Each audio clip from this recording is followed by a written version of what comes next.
Vendredi 21 avril a eu lieu l'audience au tribunal administratif de Nîmes qui devait débattre du recours intenté par divers propriétaires de terrains et 5 associations de défense de l'environnement et des terres agricoles, Terre Vive Pertuis, SOS Durance Vivante, France Nature Environnement PACA, la Confédération Paysanne 84, Les Temps Nouveaux et Follavoine.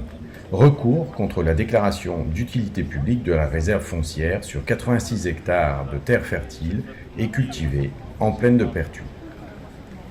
Le rapporteur public et un magistrat chargé d'éclairer le tribunal a conclu sur notre requête, Terre Vive Pertuis et autres associations, à l'annulation de l'arrêté de DUP du 25 juin 2020 pour un vice de procédure qui est l'absence de prise en compte de l'absence d'engagement de l'expropriant à indemniser les structures agricoles qui vont être très fortement impactées par la réalisation et la constitution de la réserve foncière puisqu'elles vont être totalement expropriées.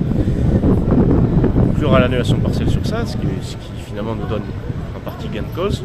Donc c'est globalement positif, les conclusions du rapporteur public. Sur nos autres arguments, notamment liés à l'utilité publique et aux impacts environnementaux agricoles, le rapporteur public ne nous suit pas, donc on a essayé d'expliquer en quoi nos arguments étaient bien fondés selon nous. On a insisté sur deux points qui me paraissent essentiels. C'est le fait qu'il y a une disproportion manifeste entre le seul besoin économique qui est à peu près identifié dans le dossier, qui est ITER, qui a indiqué, avec un courrier très clairement qu'on a produit au dossier, qu'il aurait besoin de 30 hectares immédiatement, alors que là on est sur une constitution de réserve foncière de 86 hectares et pas immédiat, puisqu'on n'est que sur une réserve foncière et pas sur un projet en tant que tel. Donc il y a une disproportion manifeste et une inadéquation manifeste entre le besoin économique identifié et la réserve foncière projetée, puisque ça ne correspond pas du tout à ce besoin économique. Donc ça pour moi ça démontre toute utilité publique du projet. Et le deuxième point sur lequel on a insisté, c'est tous les impacts qui sont générés par le projet, l'atteinte à 230 propriétés privées et à des activités économiques sur le site, le coût très important du projet, puis les impacts agricoles, environnementaux et au risque d'inondation. Impact agricole, on détruit quand même, on va rendre inutilisable 86 hectares de terres agricoles de très bonne qualité économique dans un contexte de rareté et de pénurie de terres agricoles, disparition des terres agricoles, et alors la crise Covid a démontré qu'il fallait absolument insister sur l'autonomie alimentaire.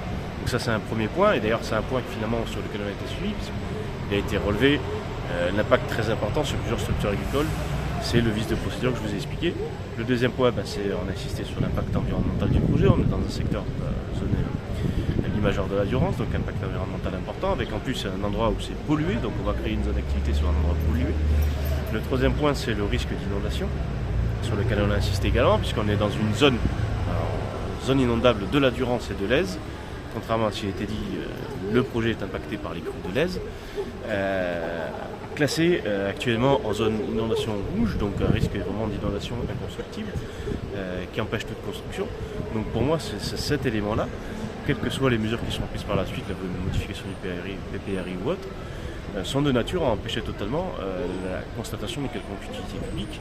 C'est vraiment les aléas. Alors, on n'est pas suivi pour l'instant par un rapporteur public, mais on va vraiment essayer d'exposer ça de manière très claire au tribunal pour qu'il puisse aboutir, en notre sens, à l'annulation. Déjà, on a quand même un élément important, c'est que le rapporteur public conclut à l'annulation sur le vice de procédure que j'ai expliqué.